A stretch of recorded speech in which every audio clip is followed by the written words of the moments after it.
What is going on, guys? It is Wrestlelamia here, back with some more news. Join us now as Wrestlelamia looks at the wildest news stories and rumors you need to know, including why Vince has refused to cancel WrestleMania 36, Becky Lynch comfortable with the health crisis, Jim Ross explains Eddie Guerrero's WWE push, Sheamus laments Rusev's WWE situation, Alexa Bliss discusses plastic surgery and much more.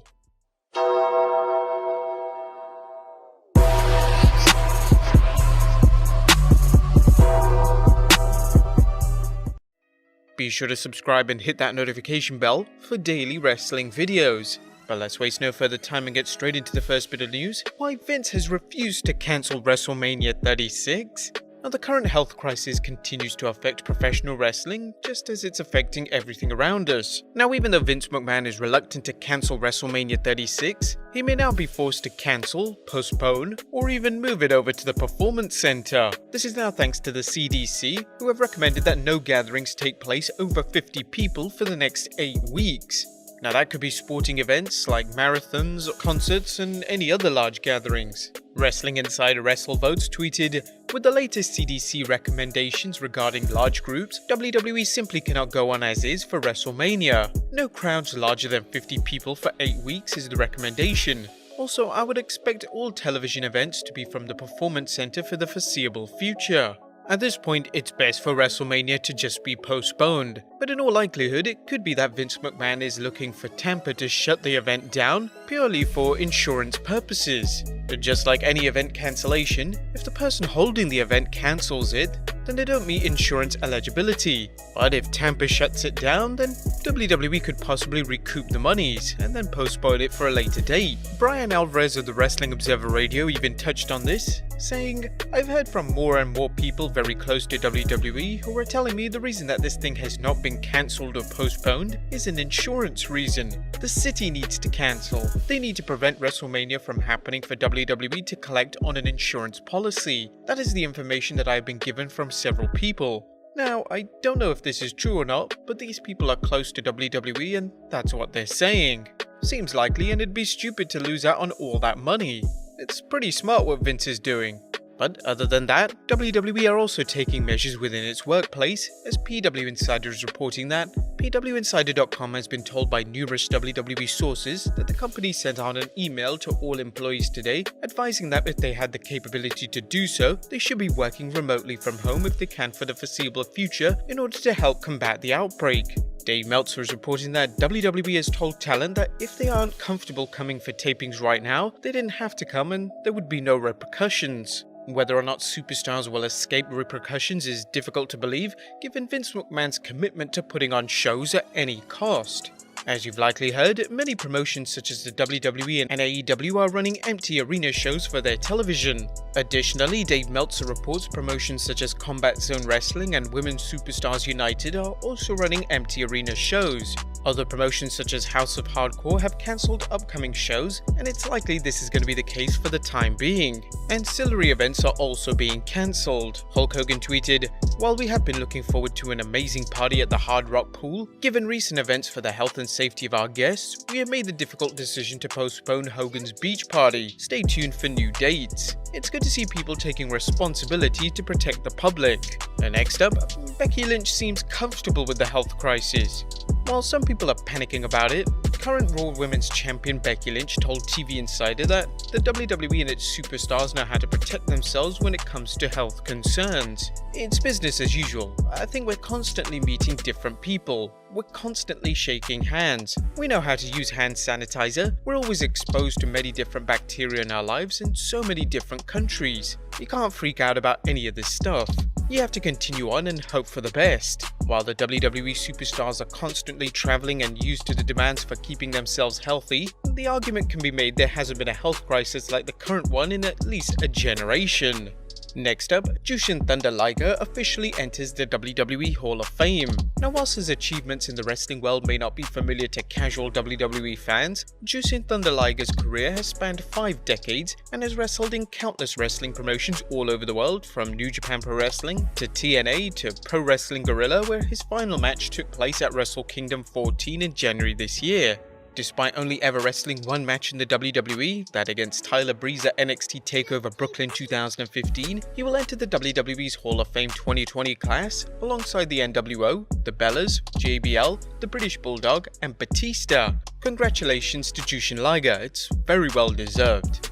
Next up, Jim Ross explains Eddie Guerrero's WWE push. As we noted in our recent Final Bell episode, The Last Days of Eddie Guerrero, Eddie fought hard to conquer his personal demons, returning to wrestling and not only finding personal redemption, but professional redemption by not only reaching the main event for the first time in his career, but becoming world champion. In a promotion that often pushed big men over smaller men, what led to Eddie's big push? Jim Ross touched on this during a recent edition of his podcast, Grillin' JR. The fact that Eddie could work with anybody.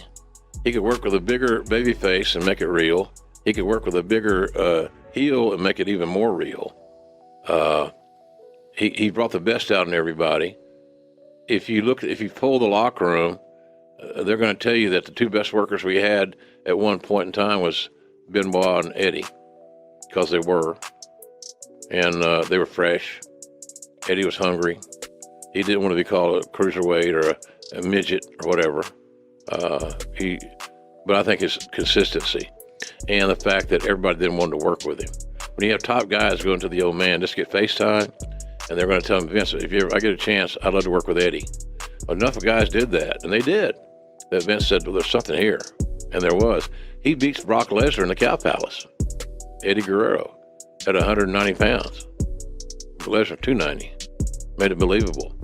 Like Guerrero, Benoit defied size barriers and became world champion, with both superstars' double celebration at WrestleMania 20 still thought of as a true WrestleMania moment. Eddie Guerrero and Chris Benoit are both examples that main eventers should be based on individual talent rather than a height requirement. While it's unlikely someone like Marco Stunt could main event a major promotion, smaller stars such as Rey Mysterio have shown it's possible to have main eventers of many different sizes. Next up, Sheamus laments Rusev's WWE situation.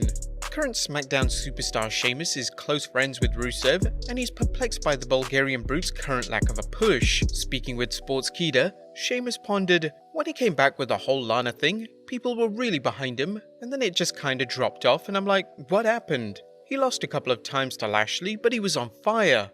The Rusev Day thing was back and running, and they could have done a lot. A lot more could have happened. I don't know what the deal is. He's on Raw, but he's on fire. Man, the people were loving him. With rumors persisting that Rusev and the WWE are in a contract dispute, it's unlikely WWE is going to give Rusev much if any of a push until he re-signs. Next up, Elias is begging to be used.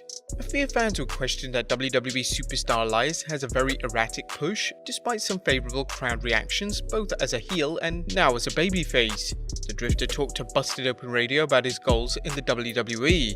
I'm begging for the opportunity to be, even further along than where I am. And you know what? It's great. I'm on television every week and people feel alive. But I tell you what, man, I feel like I'm capable of even more. I'm looking for that on all aspects, to the point where people might be getting upset with me because I'm pushing so hard. Elias finds himself in a position faced by many other talented WWE wrestlers how to break out in a company packed with top-tier talent. And finally, Alexa Bliss discusses plastic surgery.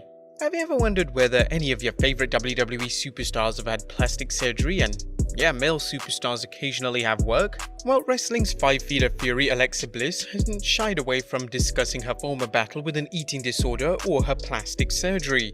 When a fan asked Little Miss Bliss if she had plastic surgery, Bliss answered in the affirmative. In fact, Bliss discussed during an episode of WWE 365 last year, there's a lot of rumors about it, like, oh, did Alexa Bliss get implants? I've had implants since I was 17. I'm very open and honest about it. When I had my eating disorder, I got down to 85 pounds. My doctor told my mum and said if I don't get admitted, I will die. They treated my health symptoms, they didn't treat the mental side of it. Bliss was at a dangerous point in her life and believes her implants helped her get over her body image issues which led her to take a dangerous path towards an almost fatal eating disorder. So I was very self-conscious about my body and that the fact that I felt like I looked like a 7-year-old boy. There are studies that show implants help women recover from eating disorders because they feel more womanly and they feel better about their bodies and self-image. I will never regret doing that for myself because it helped me get over my eating disorder and my body image issues. It's refreshing when celebrities share their stories of battling things ranging from eating disorders to substance abuse because it can inspire others to find help. But there you have it guys, the wildest wrestling news stories and rumors you need to know. Be sure to leave your comments down below, subscribe if you haven't already, follow us on Instagram and Twitter, and I'll see you next time with some more wrestling content.